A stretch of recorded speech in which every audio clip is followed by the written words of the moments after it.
Welcome back to another peaceful journey through the world of Pokémon.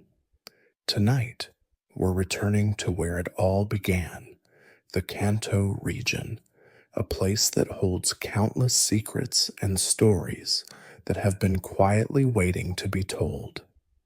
So settle in, get comfortable, and let's explore the hidden corners of this iconic region together. The Kanto region is a place that carries more history than most trainers realize. Named after the real Kanto region of Japan, it stands unique among all Pokemon regions as the only one to share its name directly with its real world counterpart. This wasn't always common knowledge, though. When Pokemon Red and Blue first launched in English speaking countries, the name Kanto never actually appeared in the game itself. The only reference to it existed on a small map inside Blue's house in the Japanese version. Most players assumed the region was called Indigo, named after the Indigo Plateau where the Pokemon League resided. It wasn't until Pokemon Gold and Silver that the name Kanto became widely recognized in the West. Before we continue our exploration tonight, I'd love to know what brings you here. Whether you're a longtime fan or discovering these stories for the first time, you're part of this journey. And if peaceful Pokemon facts help you unwind, consider subscribing so we can explore more regions together. The geography of Kanto mirrors its real world inspiration in fascinating ways. The region's bay formations closely resemble the actual Sagami Bay, Suruga Bay, and Tokyo Bay in Japan. Pallet Town, where every trainer's journey begins, is based on Shimoda, the hometown of Pokemon creator Satoshi Tajiri. This small detail adds a personal touch to the game, as Tajiri was recreating his childhood experiences of collecting insects in the countryside, transforming them into the Pokemon collecting experience that would captivate the world. Each city in Kanto tells its own story through its real world counterpart. Viridian City finds its inspiration in Hakone, a mountainous town known for its natural beauty and serving as a gateway to Mount Fuji. The city's role as a gateway to the Indigo Plateau mirrors this perfectly. Pewter City draws from Maebashi, the capital of Gunma Prefecture, which sits at the base of Mount Akagi, much like how Pewter City nestles near Mount Moon. The Iwajuku archaeological site near Maebashi, famous for its Paleolithic findings, directly inspired Pewter's museum, where trainers can revive ancient Pokemon fossils. Cerulean City connects to Tsuchiura, a city on the edge of Lake Kasumagara. Interestingly, Misty's Japanese name, Kasumi, likely derives from this same lake and means mist in Japanese. The connection between water and the city runs deeper than just its gym specialty. Vermilion City represents Yokohama, Japan's second most populated city and a major port. This explains why so many ships dock in Vermilion across various Pokemon games, from the SS Anne to the Sea Gallop ferries and the SS Aqua. Lavender Town, perhaps Kanto's most memorable location, draws inspiration from both Narita, home to Narita International Airport, and nearby Sakura.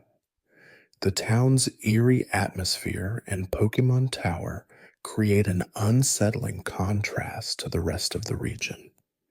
In early development, the music composed for Lavender Town used higher frequency sounds that, when played through the original Game Boy's speaker, created a particularly unsettling effect. This led to numerous urban legends about the Lavender Town syndrome, claiming the music caused negative effects on players. While these stories were exaggerated, the original composition did feature unusually high pitches that were later adjusted in subsequent versions. Celadon City and Saffron City both represent different aspects of Tokyo.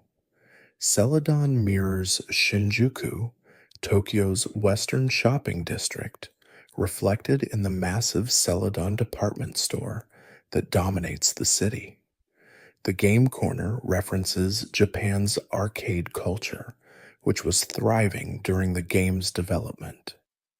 Celadon's gym, filled with plants and flowers, was inspired by the Shinjuku Gyoen, a large park and garden within the bustling district.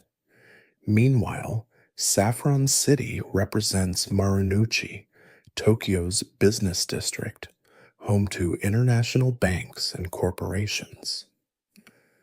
In Pokémon Gold and Silver, the magnet train connecting Saffron to Goldenrod was inspired by Japan's famous bullet trains, with Saffron's station based on Tokyo Station itself. Fuchsia City finds its match in Tateyama, while Cinnabar Island connects to Izu Oshima, a volcanic island that experienced its most recent eruption in 1990. This real-world event occurred just 6 years before Pokémon Red and Green's Japanese release, which adds context to why Cinnabar's volcano erupted between generations 1 and 2, fundamentally changing the island's landscape in Pokémon Gold and Silver. The Kanto region's population presents an interesting detail that many trainers overlook. According to in-game data, Kanto is the smallest region by population in the entire Pokémon world. In the original red, blue, and yellow versions, the total population across all cities and towns amounts to just 391 people. This number drops to 364 in Gold, Silver, Crystal, Heart Gold, and Soul Silver. Remarkably, none of Kanto's cities have a population exceeding 100 residents, according to the in-game signs. Pallet Town, the starting location for countless adventures, houses only 10 people. Celadon City, the largest settlement, contains just 68 inhabitants. These small numbers create an intimate feeling, as if every person you meet could become part of your story. The development of Kanto reveals fascinating glimpses into how the region evolved. In 1992, early maps of Kanto showed a vastly different region from what we know. The overall layout existed, but many routes appeared as blank roads with no features. Cities contained practically nothing noteworthy. The tile set used in these early versions looked much cruder, with perspective problems and a radically different art style that heavily resembled the Game Boy Saga games, which had inspired Game Freak to develop their own Game Boy RPG. Route 1 in these early builds appeared more densely wooded with less tall grass and followed a more natural, curvy path instead of the straight route in the final game. Numbered route signs appeared throughout this version, though they all displayed the number 15, likely because the other number tiles hadn't been implemented yet. These route signs wouldn't return to the series until Pokémon X and Y, where they've appeared in every game with numbered routes since. Pallet Town's early design placed the wooded area in the upper right corner instead of the upper left, with its shape suggesting it was meant to hold items.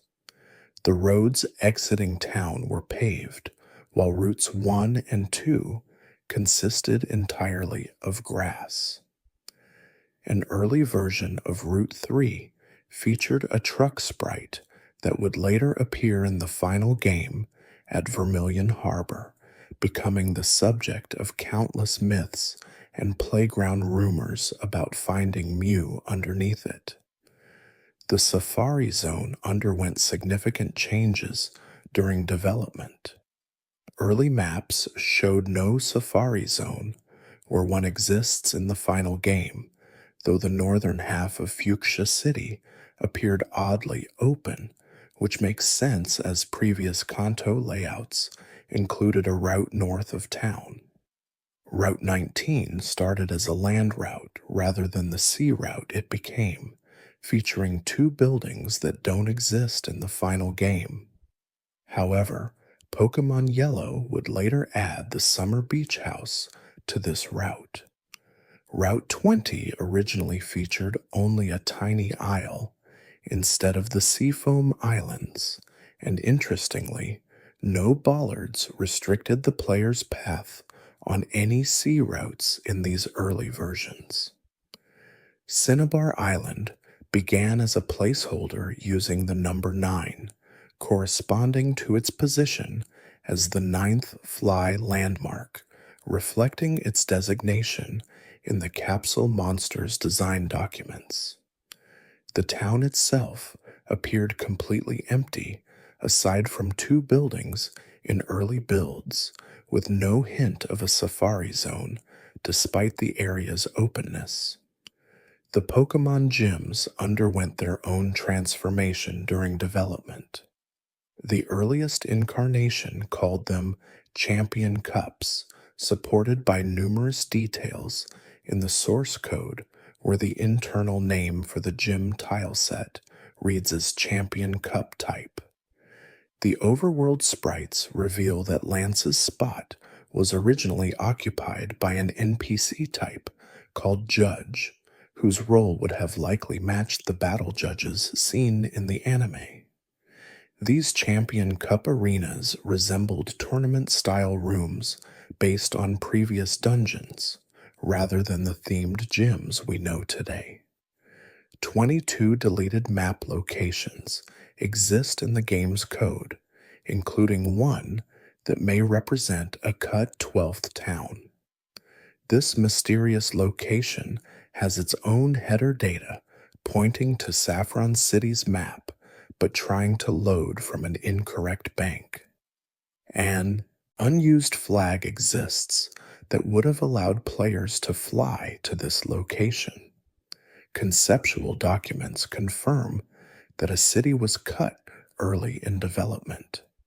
Since the Indigo Plateau counts internally as a town, this would have been Kanto's 12th settlement, forever lost to the cutting room floor.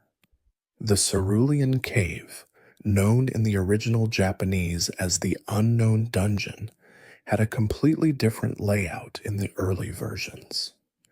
This beta layout would later be resurrected as the basis for the cave's design in Fire Red, Leaf Green, Heart Gold, and Soul Silver, coming full circle decades after being originally scrapped.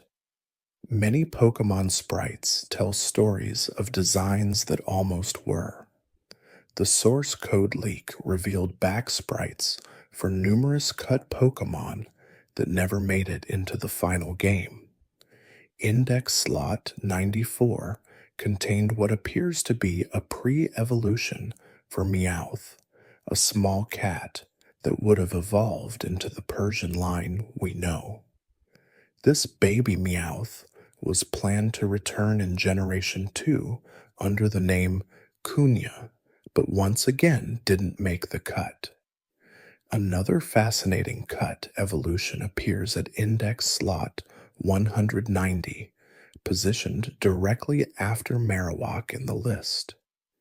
This Pokemon appears to be carrying a small Cubone, the way Kangaskhan carries its baby, suggesting an intended connection between these evolution lines. The strong resemblance to Kangaskhan may explain why this design was ultimately shelved, as the connection would have been too obvious or complicated the intended mystery around Cubone's origins. Three cut lizard like Pokemon at index slots 94, 95, and 174 appear to have formed an evolutionary line, possibly based on Chinese water dragons or green iguanas. Green iguanas made up over 40% of the domestic reptile trade during the 80s and 90s, peaking at 1 million in 1996, the same year Pokemon Red and Green released in Japan. These Pokemon bear some resemblance to Kurusu, a cut Generation 2 water starter that also never saw release. A middle evolution for Psyduck called Quoverer existed at index slot 92, programmed to evolve from Psyduck at level 22 and into Golduck at level 33. A pre-evolution for Goldeen at index slot 149 was set to evolve into Goldeen at level 22.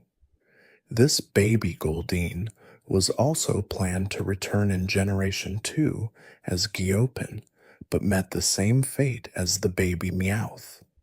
Three tiger-like Pokemon at index slots 153, 166, and 167 appeared to form an evolutionary line, though curiously, they lack any evolution data in the code. The first two stages were planned to return in Generation 2 as Katora and Raytora, respectively. Yet again, they didn't make the final cut. Given their position in the index between Electabuzz and Magmar, and their names following the same pattern as Elaboo and Boober in Japanese, these tigers likely served as the original Ice type, member of this elemental trio, before Jinx took that role. Speaking of this trio, a cut Pokemon nicknamed Bew existed that resembles Wu, a Yeti kaiju from the Ultraman franchise. This Pokemon was distinct from Jinx and coexisted with it in the code, meaning Jinx wasn't simply a reworked Bew despite taking its spot as the Ice-type member of the elemental trio. A Pokemon nicknamed Gyaun, a reptilian creature at index slot 115, was possibly later reworked into Tyranitar in Generation 2, showing how some concepts survived across generations even when specific designs didn't. Balloonda, a balloon-like Pokemon visible in internal popularity polls, may have been reworked into Jigglypuff, or at least inspired its balloon aesthetics. A balloon-themed Pokemon named Dryfloon would eventually appear in Generation 4, perhaps carrying forward this original concept. The game's internal structure reveals more secrets. An unused type called Bird existed in both Generation 1 and 2 games, assigned only to Missing Numb. This type had no weaknesses or resistances and is believed to have been either an earlier or alternate version of the flying type. An unused Cry sits in the game's data with no Pokemon assigned to use it as its base. This orphaned sound would later find its way into Pokemon Crystal, where it remained unused and unreferenced. An incomplete song exists in the game's code, with no defined pointers to actually play it. The tune appears unfinished, with only 2 channels whose octaves are set too high, but it does have a defined tempo, being relatively quick. The full two-channel song was later discovered in the English source code leak, where it carried the name Kuken, meaning trade in Japanese.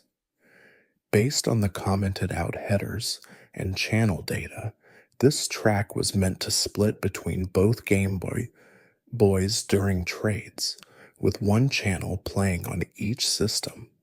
This ambitious idea wouldn't be implemented until Pokemon Ruby and Sapphire used similar behavior for multiplayer Pokemon contests. Several unused scripted events exist where sound effects would have played using text commands.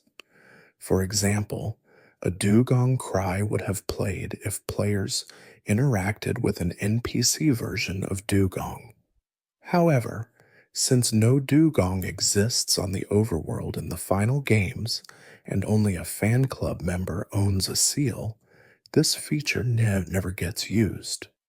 The code contains references to playing the Pokédex rating sound and item acquisition sounds through these text commands, suggesting a more dynamic dialogue system was once planned.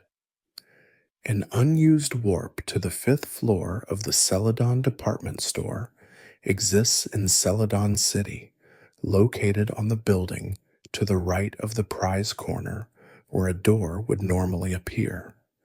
Exit location data exists for this map, with all the necessary components to make it functional. Using specific codes, players can create a door to access this warp and see what would have been another entrance to this popular shopping location. The development of trainer classes reveals interesting cuts. A sprite depicts a gleeful young girl who would have likely been an early game trainer class similar to youngsters. In the final games, this concept was reworked into the last class, while the pose seen in the early sprite appears to have been adapted for the female cool trainer class.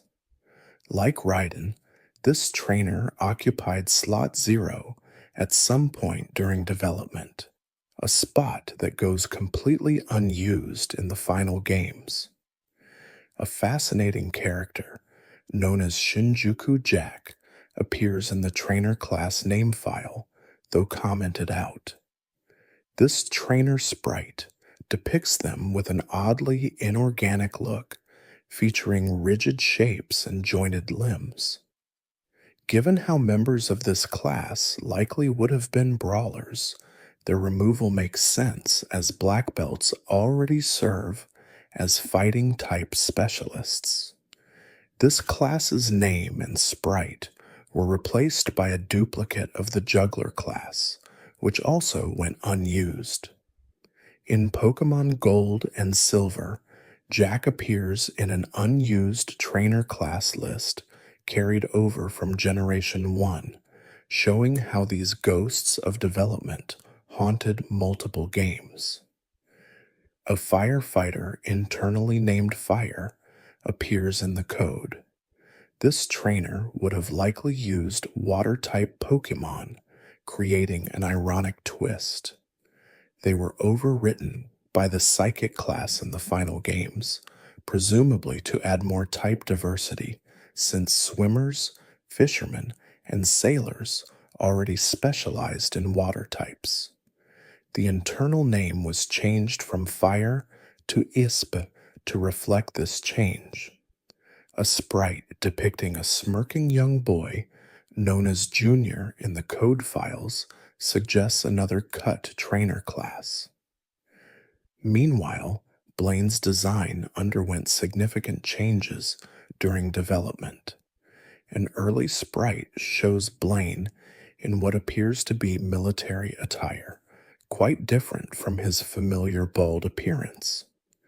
Given how Lieutenant Surge already has an army motif, this may have prompted Blaine's rather late design change. This military Blaine sprite is assigned to his trainer class but commented out. Fascinatingly, this sprite continued being unused in the Pokemon Gold and Silver Space World 1999 prototype, where it served as a placeholder for the female rocket executive. Blaine's final sprite also appears in the leaked data, listed as Dealer 27, assigned not only to Blaine's trainer class, but also to the unused Chief Trainer class. This reveals that Blaine's final design was repurposed from the one originally used by the Sylph Coney Chief.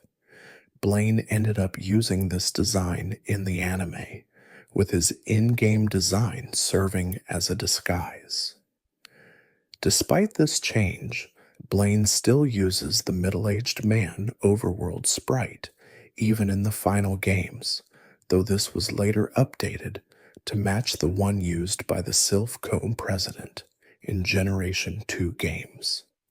The Japanese version of Pokemon Blue, released as a mail-order promotion through Korokoro magazine in 1997, served as an enhanced version of Red and Green, fixing numerous glitches and upgrading graphics.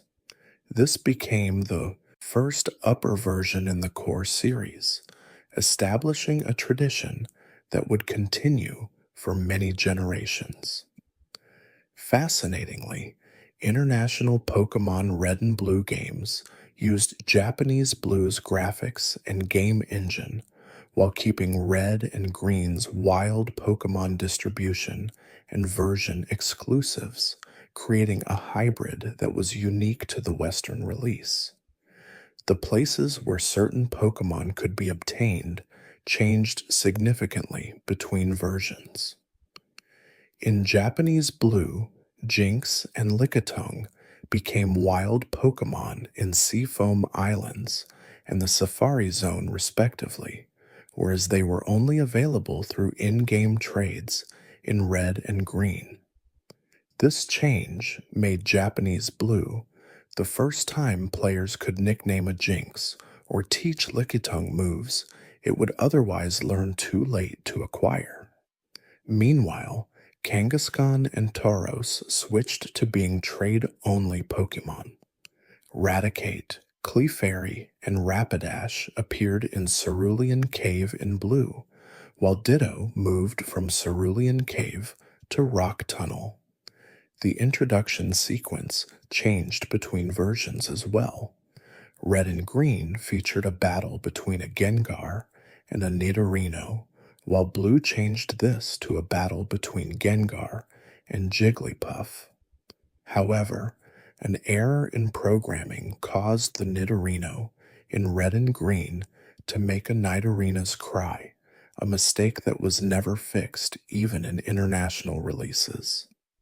This error led to various playground myths in the 90s that turned out to be partially true, with the revelation of Gorochu's removal during original development.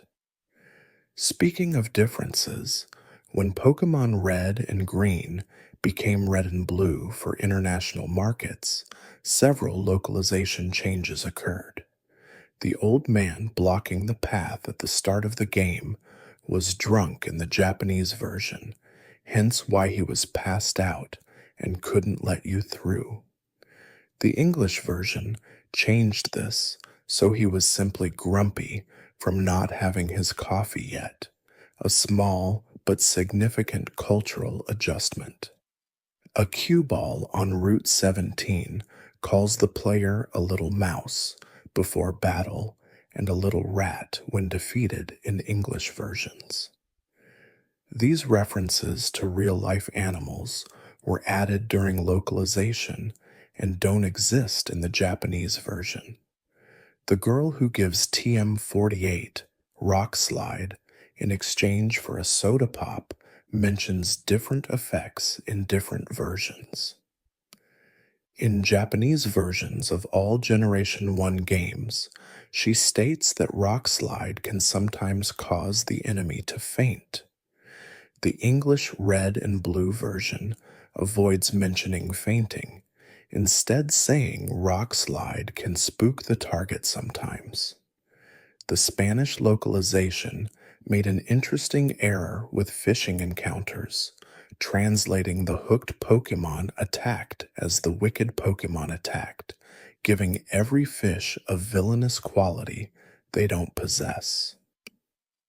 Trade evolution. Pokemon have an interesting history in Kanto. The infamous Your Raichu went, an evolved line spoken by an NPC in Cinnabar Lab, makes no sense in International Red and Blue because the trade involves giving him a Raichu for an electrode. However, in Japanese Blue, you traded out Kadabra for a Graveler, making the statement actually correct. When international versions use Japanese Blue's script, but Red and Green's trades, this error slipped through, creating one of the game's most memorable oddities. This led to playground speculation about Raichu having a secret evolution, which would partially come true decades later with the introduction of Alolan Raichu. An unused trade existed for a Beedrill that would have been named Stinger in English. This Beedrill cannot be obtained in the code, leaving players unable to add this specifically nicknamed Pokemon to their teams.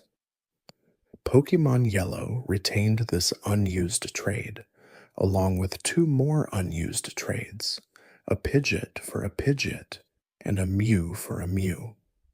In the Japanese version, both Pokemon in these trades were named Matsumiya, but the English versions renamed them to Marty and Bart.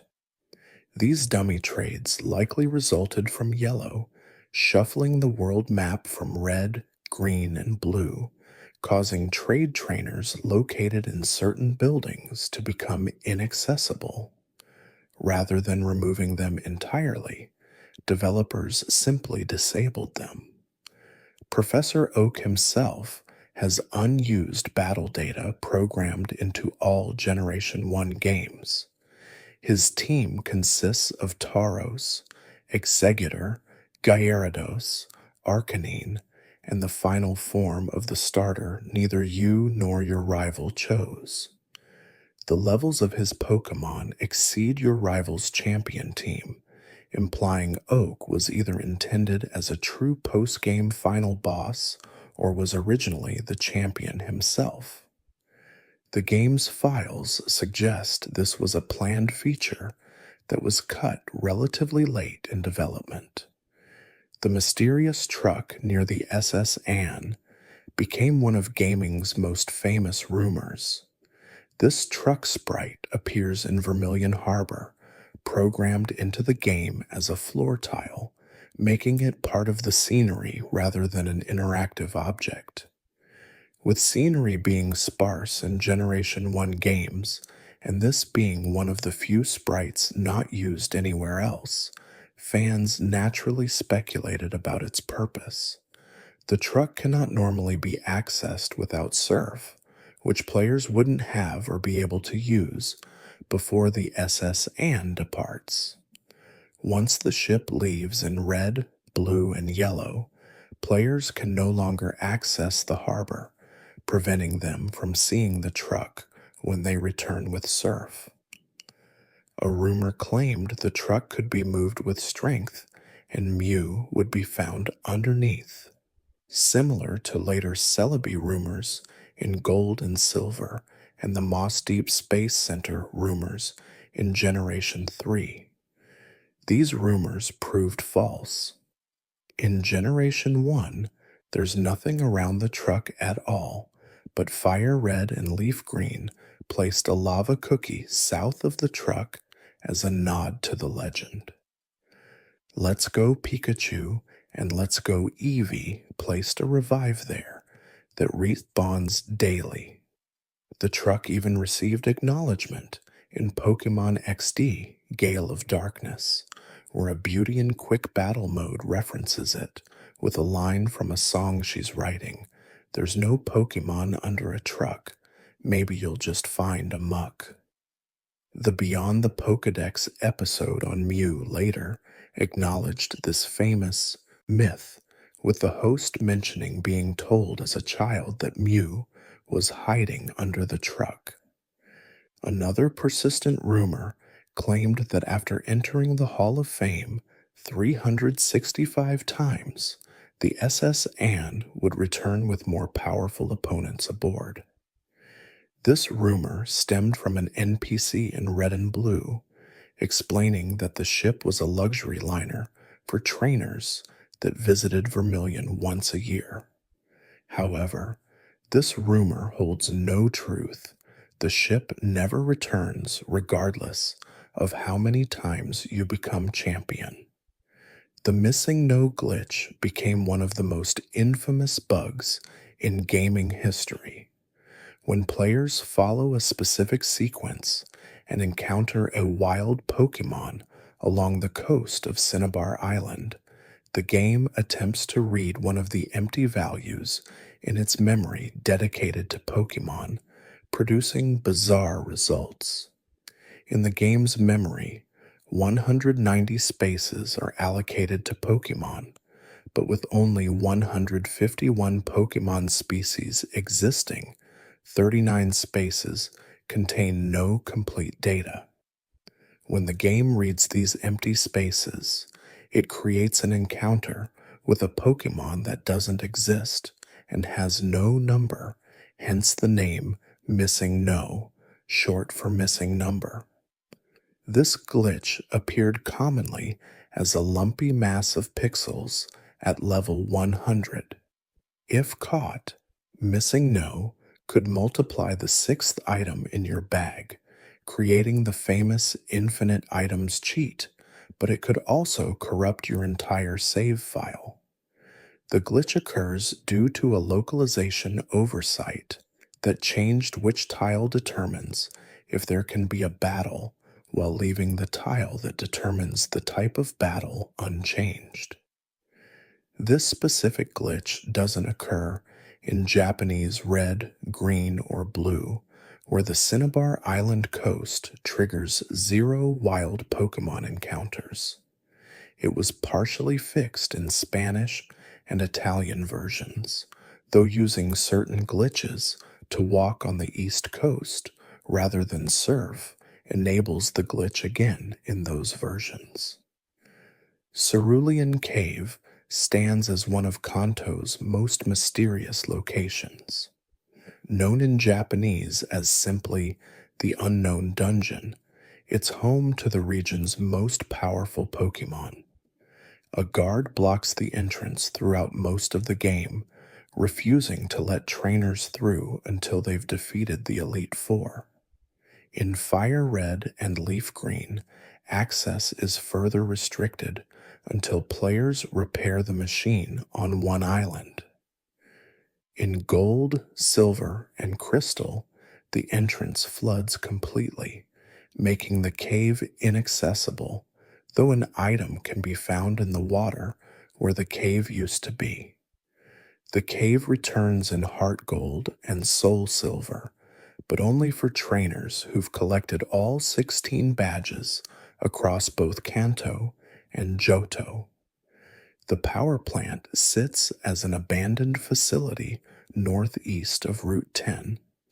In the main games, it's a dilapidated place retaken by wild electric-type Pokémon. Like the Pokémon Mansion on Cinnabar Island, it represents a location abandoned by society. In the original games, it serves as a great place to find Magneton and the legendary bird Zapdos. The power plant is based on the Tokai Nuclear Power Plant, Japan's first commercial nuclear plant. Between generations, the power plant's status changes. In Gold, Silver, and Crystal, a Team Rocket grunt steals a vital component, shutting down the facility. After defeating this grunt, He claims he'll return home and rebuild Team Rocket. However, in Black and White, we learn he actually gave up crime, settled in Iceris City in the Unova region, and got married instead. In Heart Gold and Soul Silver, the power plant operates normally with staff inside, showing how society gradually reclaimed this important facility once the legendary Pokémon was captured or driven away. The Seafoam Islands provide Kanto with its natural cave system, home to Articuno, one of the three legendary birds.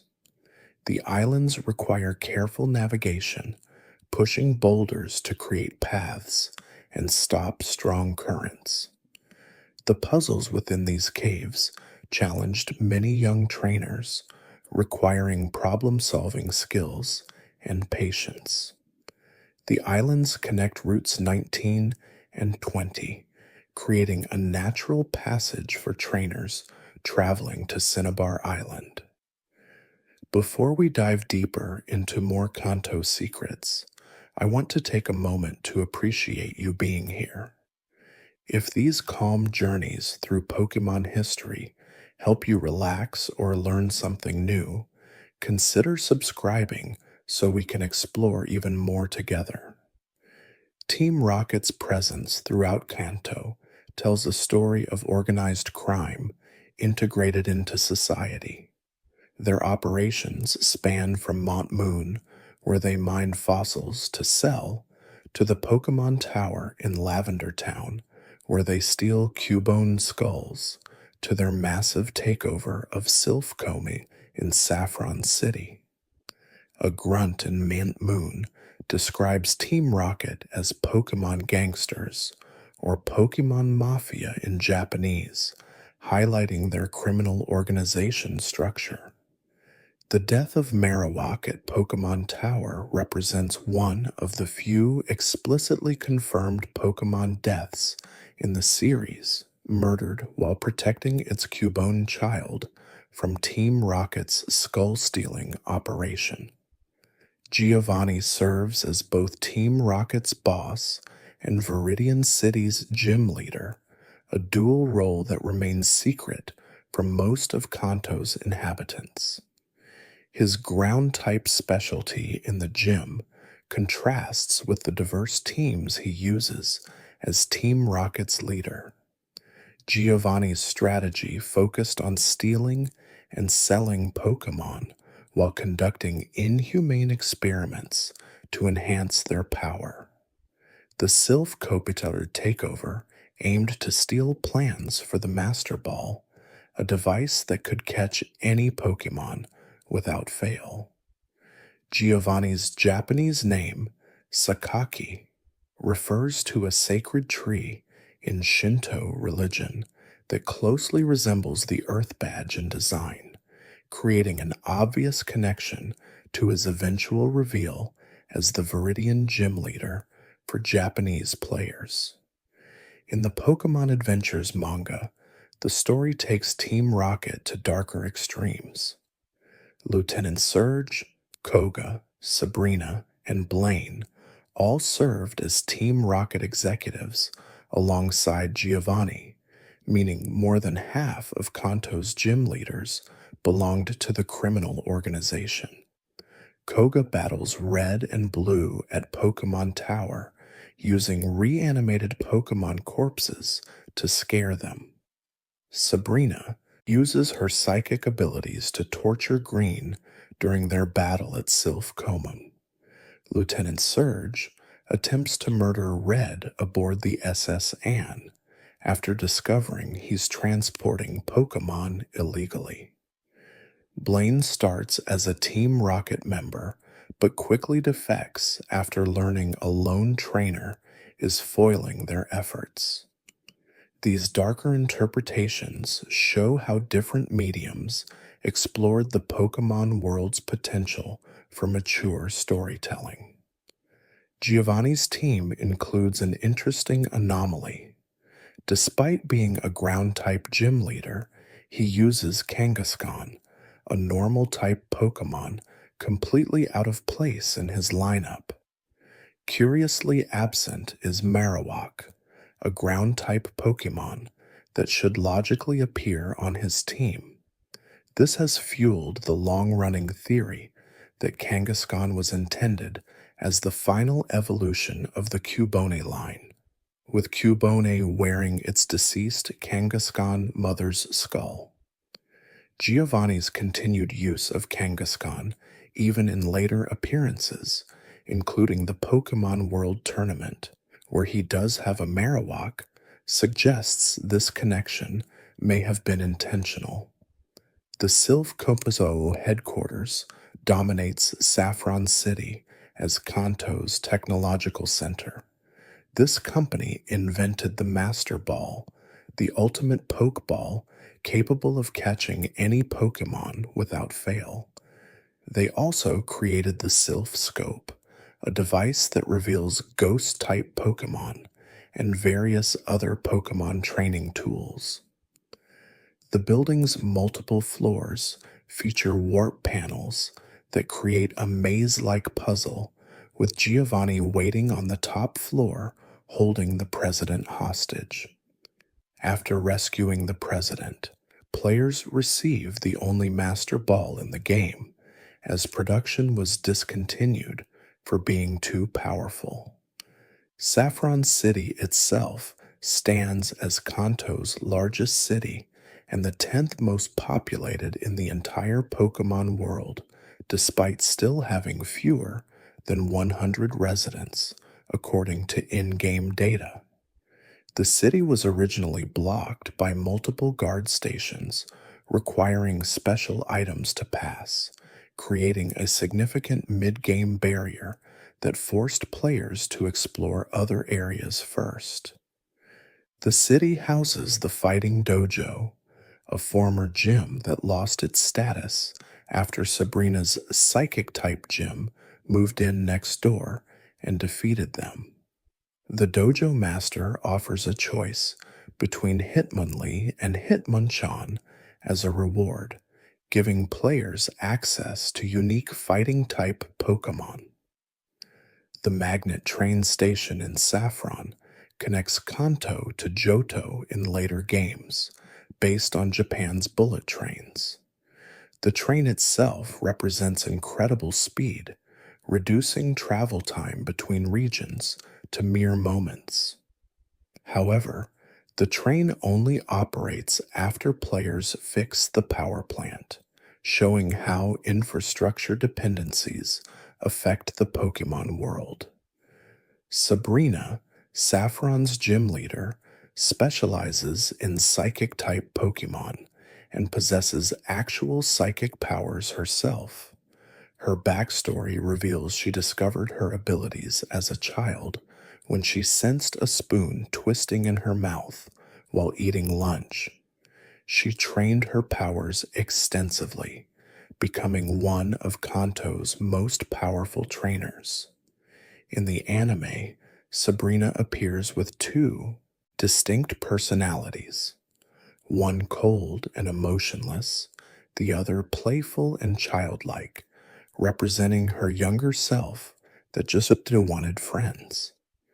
The anime explored themes of isolation and the burden of power through her character. In the games, she maintains a more serious and calculating demeanor, befitting her psychic specialty. Misty's Cerulean City Gym presents water-type challenges in what's typically the second gym trainers face.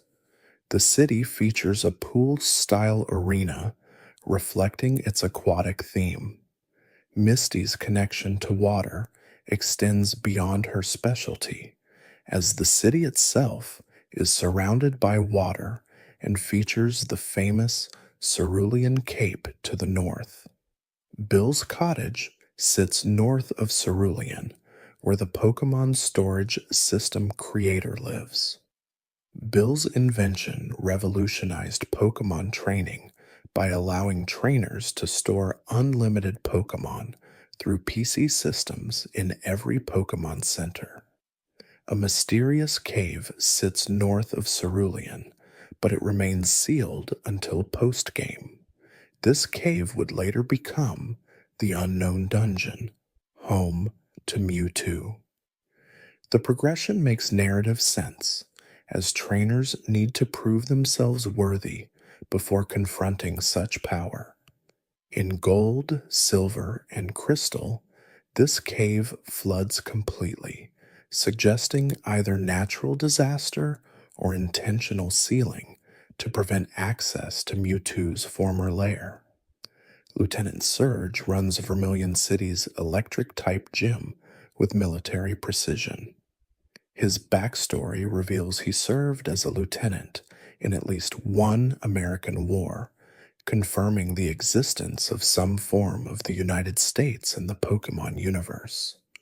He used electric-type Pokémon to power planes he flew in combat, and at least once, an electric-type Pokémon saved his life. This military background influences his personality, as he labels every trainer a baby until they defeat him and demonstrates a firm belief that might makes right. He ridicules Ash in the anime for using a weakling like Pikachu, showing his preference for powerful, evolved Pokemon. The SS Anne docks in Vermilion as a luxury cruise liner for Pokemon trainers from around the world. The ship serves as a major social hub where trainers gather, trade, and battle. Your rival appears on the ship for an important battle. After receiving HM cut from the ship's captain, the vessel departs permanently, never to return to Vermilion. In the anime, the SS Anne pays homage to both Titanic and the Poseidon adventure, with the ship capsizing during an episode, though this doesn't occur in the games. The ship's interior features multiple floors filled with trainers, creating one of the game's first major training opportunities. In international versions of the games, the ship's departure creates the famous truck glitch opportunity, as players who manipulate certain game mechanics can access the dock area after the ship leaves, discovering the mysterious truck sprite that spawned countless rumors. Lavender Town's Pokémon Tower stands 7 floors tall, serving as a cemetery where Pokémon are laid to rest and trainers come to pay respects. The tower's atmosphere creates an unsettling experience, filled with channelers who specialize in ghost-type Pokémon and the ghost of a Marowak murdered by Team Rocket. This Marowak's spirit cannot be revealed without the Sylph Scope, appearing as an unidentifiable ghost that cannot be battled normally. After obtaining the Sylph Scope from Team Rocket and returning to confront the ghost, players learn the tragic story of this protective parent who died defending its Cubone child. Mr. Fuji lives in Lavender Town, and Team Rocket holds him hostage in Pokémon Tower during their skull-stealing operation. After rescuing him, Mr. Fuji provides the Poke Flute, an item necessary for awakening the Snorlax blocking routes 12 and 16.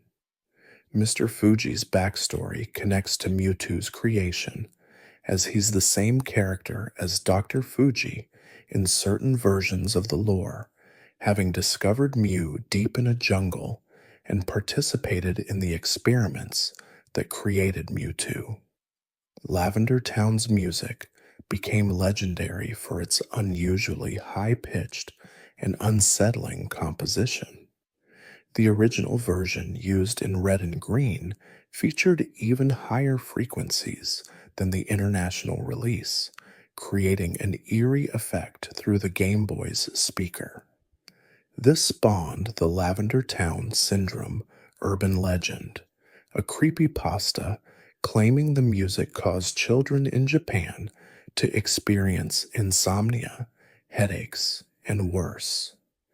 While these claims were fabricated, the original music was indeed harsh enough that Game Freak adjusted it for later versions, reducing some of the higher frequencies. The town's theme remains one of the most recognizable and unsettling pieces of music in gaming. The Name Raider resides in Lavender Town, offering trainers the ability to rename their Pokémon. This service provides customization options for trainers who caught Pokémon with default names or received them through trades. The Name Raider's presence in a town dedicated to death and remembrance adds an interesting thematic element, as renaming represents a form of rebirth or redefinition for Pokémon. Celadon City presents Kanto's largest shopping district, housing the famous Celadon department store. This multi-floor shopping center sells everything from basic supplies to technical machines and evolution stones. The top floor features the vending machine area where players can purchase drinks, which can be given to various NPCs for rewards. The game corner operates in Celadon, offering slot machines and various prizes, including rare Pokémon like Porygon and Dratini. Team Rocket runs a secret base beneath the game corner, accessed through a hidden switch behind a poster. This base serves as one of Team Rocket's main operations in Kanto. Erica runs Celadon's grass-type gym, practicing the art of flower arranging alongside her gym duties. Her pupils serve as her gym trainers, showing she's built meaningful connections with local residents and inspires them to take on multiple trades. The gym itself features a garden-like atmosphere filled with plants and flowers, based on the real-world Shinjuku Gyoen Park. Erica's Gloom produces perfume that she sells in Celadon, though its scent proves divisive among characters. In the anime, she demonstrates a kind but delicate personality, exiling Ash from her gym after he insults Gloom's perfume scent. Celadon's mansion houses Game Freak's studio on the top floor, accessible through the building's back entrance. This meta location features NPC representing the development team who acknowledge players' presence. They reward players with a diploma for completing the Pokédex, breaking the fourth wall to celebrate the player's achievement. This self-referential inclusion was rare in games of the era, showing Game Freak's confidence and personality. Fuchsia City in southern Kanto houses both the Safari Zone and Pokémon Zoo. The Safari Zone offers a unique catching mechanic where players cannot battle wild Pokémon before attempting capture, receiving only 30 Safari Balls and limited time to find rare Pokémon. This system challenges trainers to rely on luck and bait mechanics rather than weakening Pokémon through battle. The Safari Zone contains Pokémon unavailable elsewhere in Kanto, making it essential for Pokédex completion. Koga runs Fuchsia's poison-type gym with an emphasis on stealth and ninja techniques. His gym features invisible walls that create a maze, requiring players to navigate carefully to reach him. Koga later becomes a member of Johto's Elite Four, with his daughter Janine taking over the Fuchsia gym. This succession represents character growth and aging within the Pokémon world, showing how time progresses between generations. Fuchsia City connects to several important routes, including routes 12 through 15, and provides access to both the Safari Zone and Southern Ocean routes. The city's southern location makes it a hub for exploration towards Cinnabar Island and the Seafoam Islands. Cinnabar Island represents Kanto's scientific center despite its relatively small size. The Pokemon Mansion stands abandoned, filled with wildfire type Pokemon and journal entries documenting Mewtwo's creation. These journals tell a dark story of experiments that created life and the consequences of playing God. The mansion's layout creates a complex puzzle with locked doors and switches that must be activated to progress. Strong fire type Pokemon like Magmar can be found here, making it a valuable training location for those who can handle the heat. Blaine operates Cinnabar's fire type gym from the island's laboratory. His quiz based gym requires trainers to answer questions to unlock doors, creating an intellectual challenge alongside the battles. Blaine's eccentric personality shines through his gym's design and his playful approach to battling. In the anime, he disguises himself as a hotel worker, only revealing his true identity after testing trainers in informal battles. His late-stage design changed during development, shifting from military attire to his familiar bald scientist appearance, likely occurred to better fit the island's scientific theme. The volcano on Cinnabar Island erupts between generations 1 and 2, fundamentally changing the island's landscape. This catastrophic event forces Blaine to relocate his gym to the Seafoam Islands in gold, silver, and crystal. The eruption mirrors the real-world volcanic activity of Izu Oshima, the island that inspired Cinnabar's design. This geological change represents one of the few times the Pokemon world experiences significant environmental catastrophe, showing that even in this fantastical setting, nature's power remains formidable. The Indigo Plateau marks the end of every Kanto trainer's journey, housing the Pokemon League where trainers face the Elite Four and Champion. Located west of Route 23, the facility sits atop a mountain, requiring trainers to demonstrate their strength by possessing all 8 gym badges before entry. Victory Road serves as the final test before the league, a complex cave filled with powerful trainers and requiring all HMs to navigate. The cave's multiple floors and boulder puzzles create a last barrier testing trainers' problem-solving skills. The Elite Four consists of Lorelei specializing in Ice-type Pokemon, Bruno specializing in Fighting-type Pokemon, Agatha specializing in Ghost and Poison-type Pokemon, and Lance specializing in Dragon-type Pokemon. Each member presents increasingly difficult challenges, with Lance serving as the de facto leader. However, Blue has already defeated them by the time the player arrives, claiming the champion title for himself. This setup creates a rivalry-focused climax, as players must prove themselves superior to their lifelong competitor. Lance's team features multiple Dragonite, despite the supposed rarity of Dragon-type Pokemon, suggesting his exceptional skill as a trainer.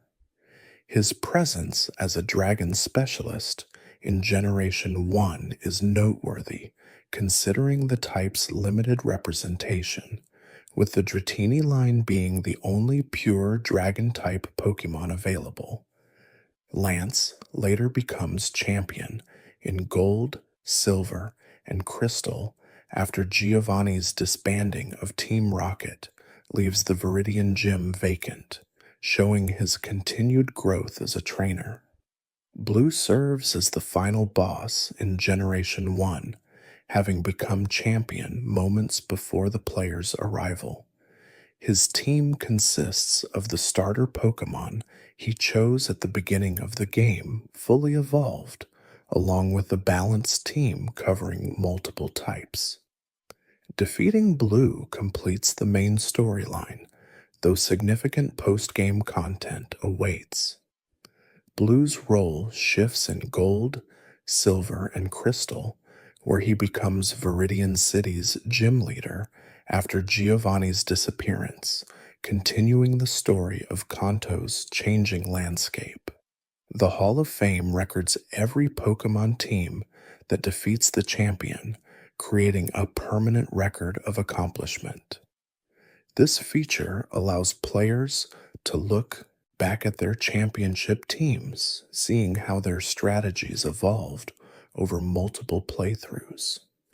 The ceremony of entering the Hall of Fame provides a sense of closure and achievement, marking the completion of the main objective Professor Oak set at the journey's beginning.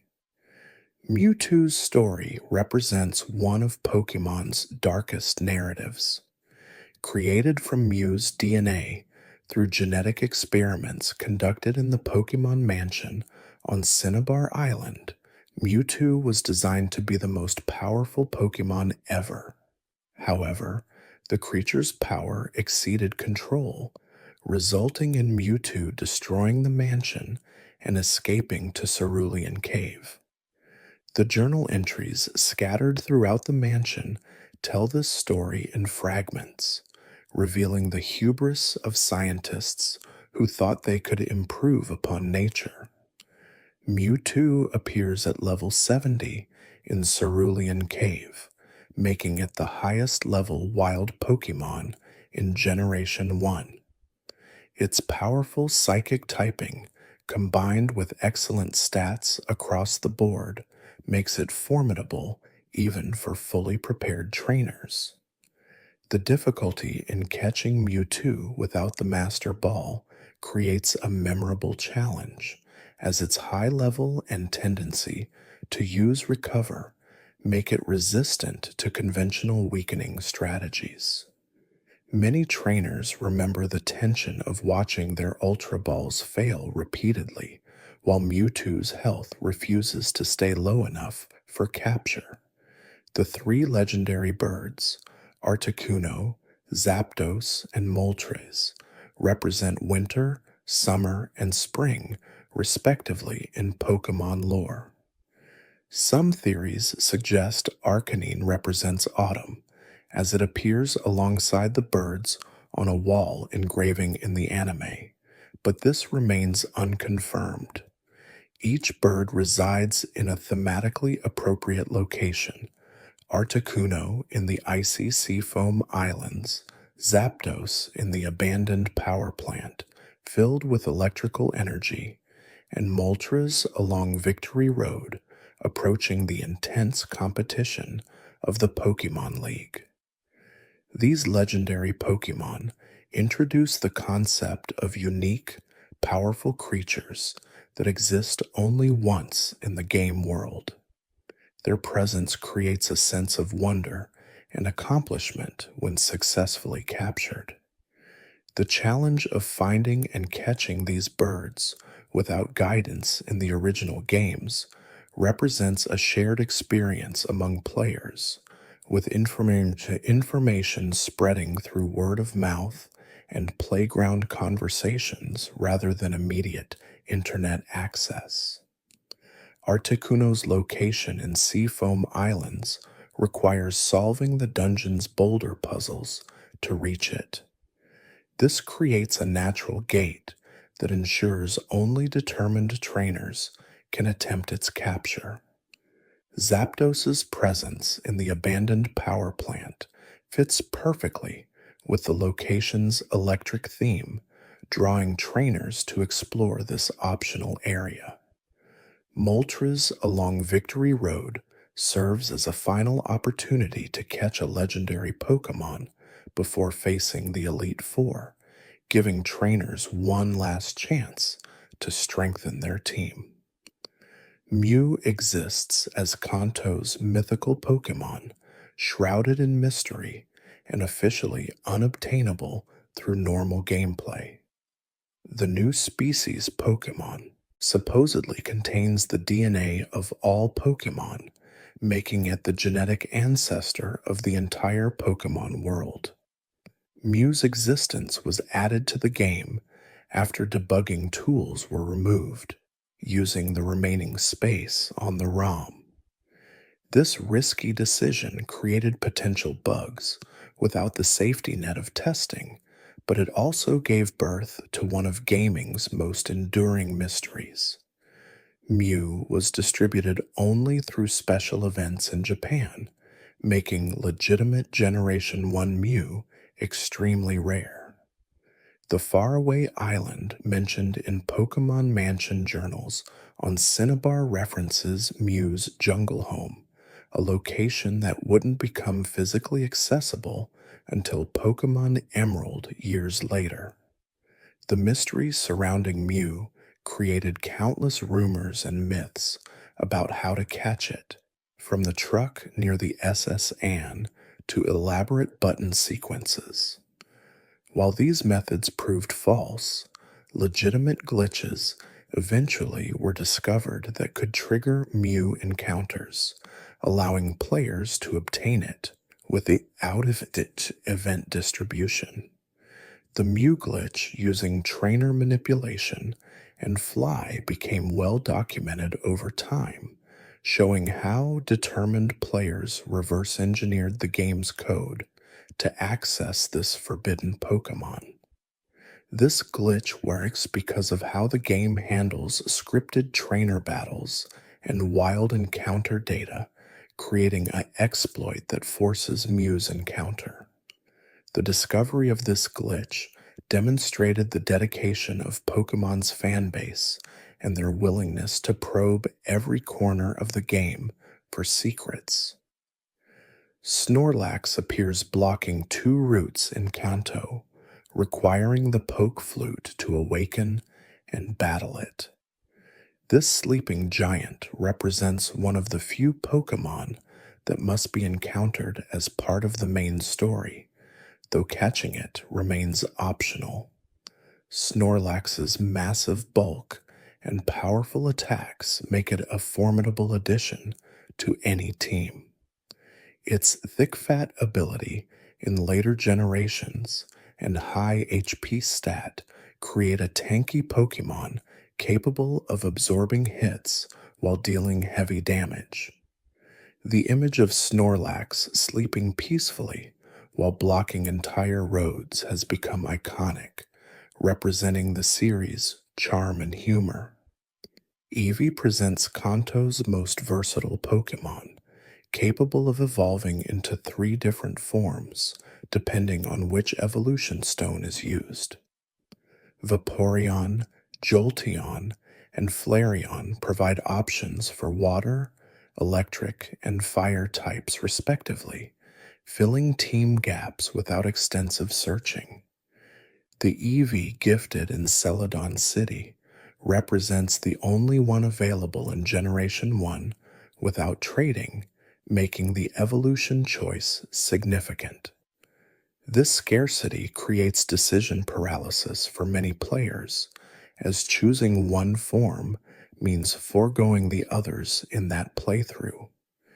Eevee's evolution versatility would expand dramatically in later generations, but these original 3 evolutions established the pattern that made Eevee special. Ditto's unique ability to transform into any Pokemon makes it endlessly fascinating. Found in the Pokemon Mansion and Route 15, Ditto serves as a wild card that copies its opponent's appearance, moves, and stats temporarily.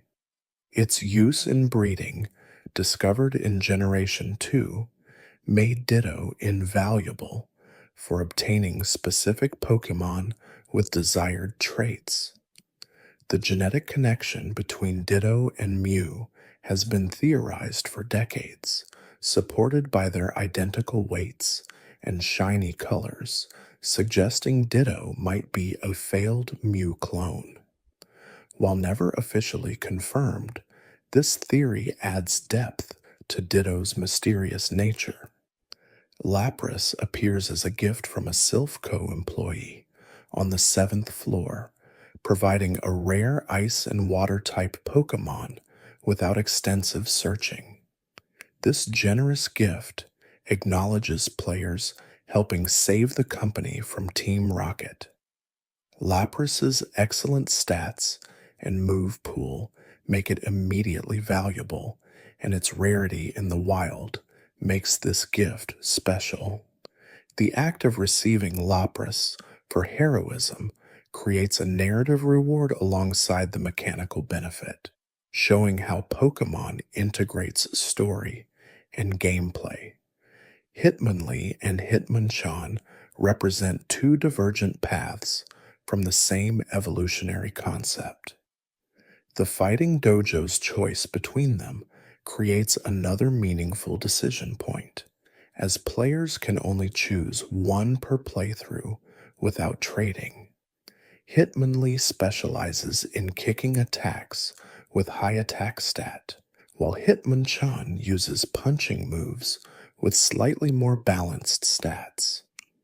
Their names reference famous martial artists Bruce Lee and Jackie Chan in English versions, while their Japanese names Sawamular and Ebiwalar reference kickboxers Tadashi Sawamura and Hiroyuki Ebihara. This dual naming convention shows how localization adapted references for different audiences. The fossils obtained in Mount Moon present a similar choice between Helix fossil and Dome fossil, resurrected into Omanite and Kabuto, respectively, at Cinnabar Island's lab. These ancient Pokemon provide access to rock and water type Pokemon with unique designs based on prehistoric creatures. The choice feels significant due to the fossil's apparent rarity, though Old Amber found later provides Aerodactyl without excluding other options.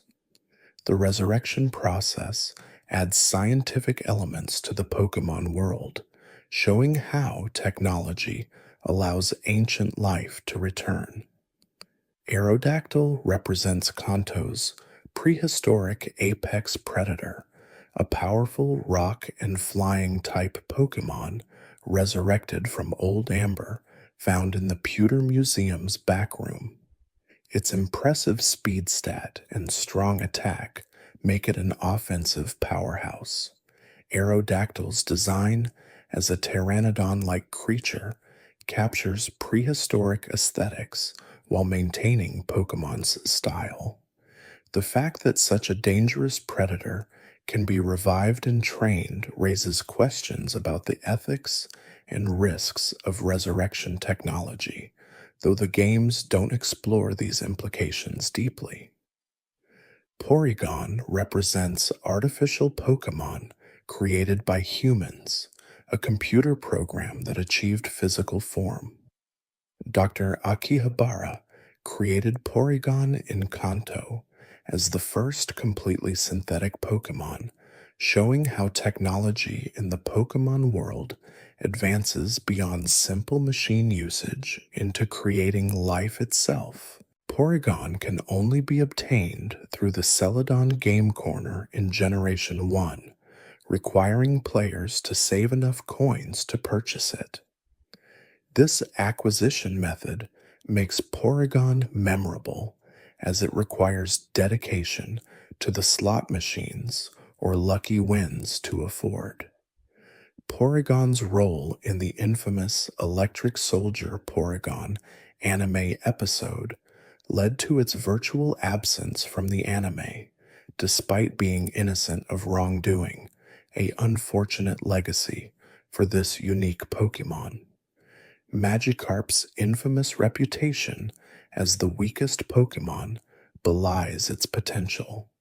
Evolving into Gyarados at level 20 creates one of the most dramatic power increases in the game, transforming from pathetic to powerful. The salesman near Mount Moon sells Magikarp for 500 Pokédollars, creating one of the series' earliest noob traps as players discover they've purchased a seemingly useless Pokemon. However, trainers who persist in training Magikarp are rewarded with Gyarados' intimidating stats and excellent move pool. This transformation metaphor resonates deeply, showing that initial weakness doesn't determine final strength. Gyarados' pre-evolution design underwent changes during development. Early sprites show Gyarados looking quite different from its final form, being one of the most drastically changed Pokemon between early concepts and release. The connection between the small, weak Magikarp and the massive, powerful Gyarados seems almost absurd, creating a relationship that's become legendary among Pokemon fans. The fact that this evolution requires no stone or special condition, just patient level grinding, makes it accessible to all trainers willing to put in the work. Dragonite closes the Kanto Pokédex at number 149, representing the culmination of the rare Dragon-type line. Evolving from Dragonair at level 55 requires significant dedication, but the payoff creates one of Generation 1's strongest Pokemon. Dragonite can fly faster than the speed of sound according to Pokédex entries, yet it's known to rescue drowning sailors, showing how even powerful creatures can be gentle. This duality of strength and kindness represents Pokemon's broader themes that power doesn't necessitate cruelty. Lance's team, featuring multiple Dragonite, demonstrates this Pokemon's strength and desirability. The fact that the Dratini line can only be obtained in the Safari Zone's water, and only with careful fishing, creates another layer of challenge in obtaining these rare Pokemon. The time limit in the Safari Zone adds pressure, as players must quickly locate and catch Dratini before their time expires. This scarcity makes finally obtaining and evolving Dragonite feel like a significant achievement. The legendary bird's cry designs were carefully crafted to sound powerful and unique. Articuno's cry has an icy, crystalline quality befitting its ice typing. Zapdos's cry incorporates sharp, electric sounds suggesting voltage and energy. Moltres' cry carries warmth and aggression, matching its fire typing. These audio design choices reinforce each legendary Pokemon's identity, making their encounters memorable even beyond their visual designs. The same care went into Mewtwo's cry, creating a sound that's both alien and powerful, suggesting its artificial creation and immense strength. Pokemon cries in Generation 1 were created by modifying a small number of base sounds. This limitation forced creative reuse, with Pokemon like Charizard and Rhyhorn sharing similar cry bases modified to sound distinct. Some Pokemon cries became iconic despite this limitation, like Pikachu's electronic sound or Jigglypuff's singing voice. An unused crybase exists in the game's data that no Pokemon uses, later appearing unused in Crystal as well. This orphaned sound represents another piece of cut content, a cry that lost its Pokemon during development. The badge system provides progression markers throughout Kanto, with each gym badge granting new abilities beyond simply proving a trainer's strength.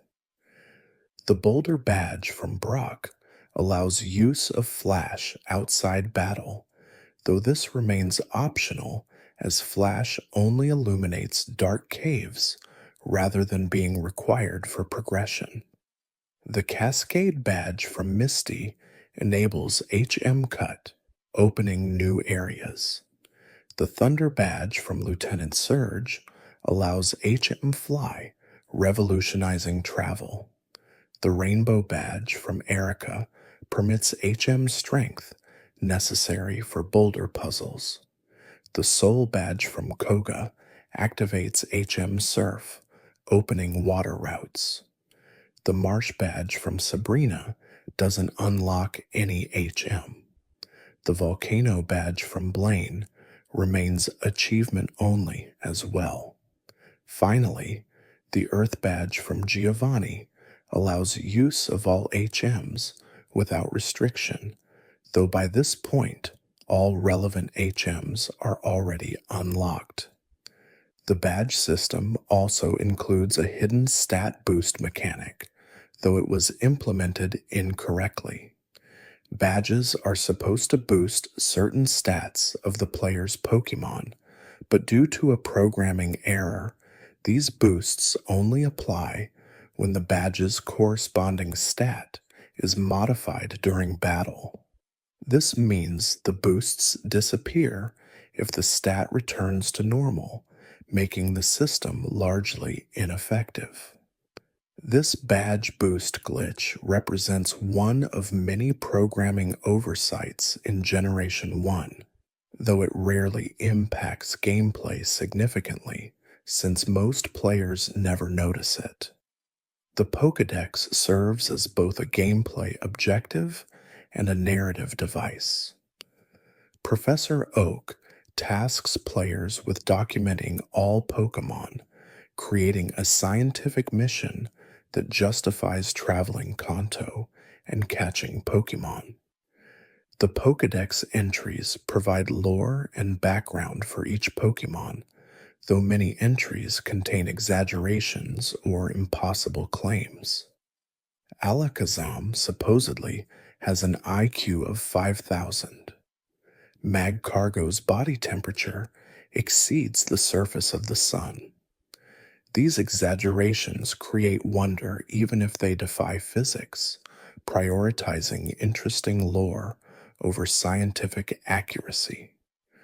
Completing the Pokédex requires trading with other players to obtain version-exclusive Pokémon and trade evolutions. This social element was revolutionary for handheld gaming, encouraging players to connect and cooperate. The trading system using Game Boy link cables created a physical, local experience different from modern online trading. Players had to meet in person or know someone with the other version, creating social situations around Pokémon that contributed to its cultural impact.